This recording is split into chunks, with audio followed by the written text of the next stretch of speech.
কেউ বাড়ির সামনে দাঁড়াবেন না, কিন্তু ভাবে যাতে গাড়িগুলো আসে। আর মঞ্চের ডান দিকে যারা আছেন একটু সামনের দিকে চলে যাবেন।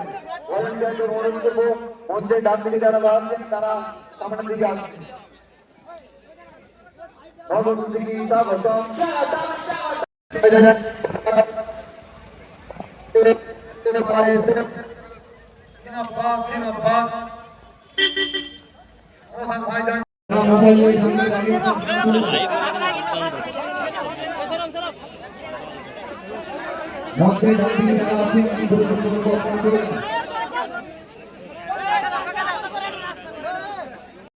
তার ব্যবস্থা করবে, বেকারত্ব ঘোচাবে, মানুষকে শিক্ষিত মানুষ ছেলে মেয়েদের হাতে চাকরি তুলে দেবে। এই সরকার আপনাকে আমাকে নিয়ে আসতে হবে। আপনাদের ভোট ছাড়া এই সরকার তৈরি হতে পারবে না। তাই বাঁকুড়ার মানুষকে, বিষ্ণুপুরের মানুষকে বলে দিয়ে যেতে চাই, যদি আগামী দিনে আমাদেরকে সরকার গঠনে সহযোগিতা করেন, আপনাদের মূল্যবান ভোট পেয়ে যদি আমরা সরকার তৈরি করতে পারি, এই বাঁকুড়া বিষ্ণুপুরের মানুষকে কলকাতার পিজি হসপিটালে গিয়ে ট্রিটমেন্ট করতে হবে না। কলকাতার পিজি হসপিটাল উঠে বাঁকুড়া জেলায় এসে বসবে। আপনাদের হেভি ট্রিটমেন্ট করতে গেলে কোথায় যেতে হয়? হ্যাঁ, উড়িষ্যা। অনেকে উড়িষ্যা চলে যায় তো নাকি, নাহলে প্রাইভেট হসপিটাল, আর না হলে কলকাতা।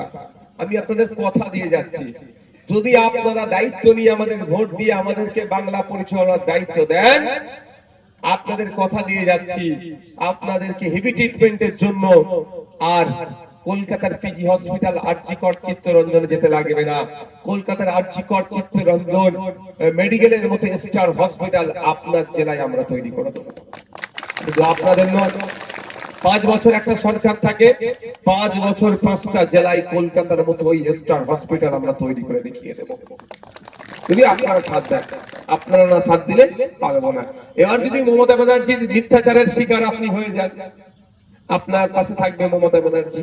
শুভেন্দু অধিকারীর ডায়লগের শিকার যদি আপনারা হয়ে যান, তাহলে গেল। কেমন ডায়লগ দিচ্ছে, হিন্দু হিন্দু ভাই ভাই, ভালো কথা, আমি এর বিরোধিতা নয়। কিন্তু শুভেন্দু বাবু শুনেছি পেট্রোল পাম্প আছে, পেট্রোল পাম্পের উপরে লিখে দিতে পারতো হিন্দু হিন্দু ভাই ভাই, মুসলমান খদ্দের জন্য তেল বিক্রি নাই। কি বলছি বুঝতে পারছো? ব্যবসার বেলায় সব আমার ভাই, সব সেকুলার।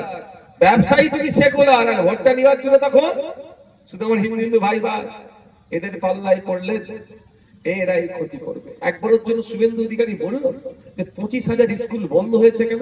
সেই 25,000 স্কুলটা কোথায়? যেখানে দলিতরা বেশি থাকে, যেখানে আদিবাসীরা বেশি থাকে, যেখানে মুসলমানরা বেশি থাকে। চলো শুভেন্দু অধিকারী মুসলমানের কথা বলবে না, কিন্তু দলিত আদিবাসীর জন্য তো শুভেন্দু অধিকারীর কথাটা বলা দরকার ছিল।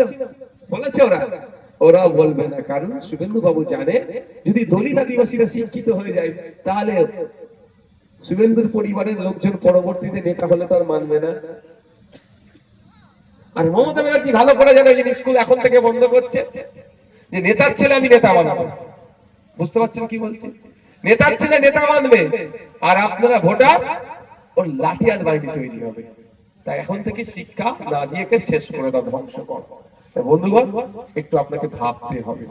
ভোট যোগদান করলো, কারণ টিএমসি এখন যা গুরুত্বপূর্ণ আচরণ করছে, মানে ওই জন্য আমরা অন্য দল করতে পারতাম। মানে আমাদের রাস্তাঘাটের যা বেহাল অবস্থা, আমাদের আরও গ্রামের যে কোনো কাজ হয়নি, ট্রেন কোনো কাজ হয়নি একদম। আমাদের যে পাড়াটায় আমরা বসবাস করি, বর্ষায় একটু জলে আমাদেরকে চলে গেল রাস্তায়, আর ট্রেন সংস্কারও হয়নি, ট্রেন হয়নি, পাকা ট্রেন।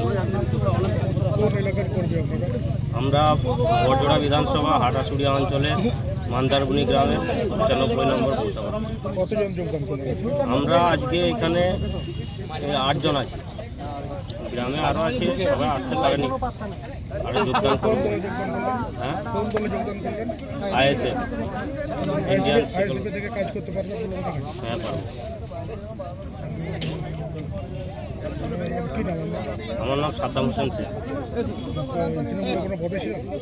না, কর্মী ছিলাম, বিভিন্ন টিএমসির বুথ এজেন্ট থাকতাম।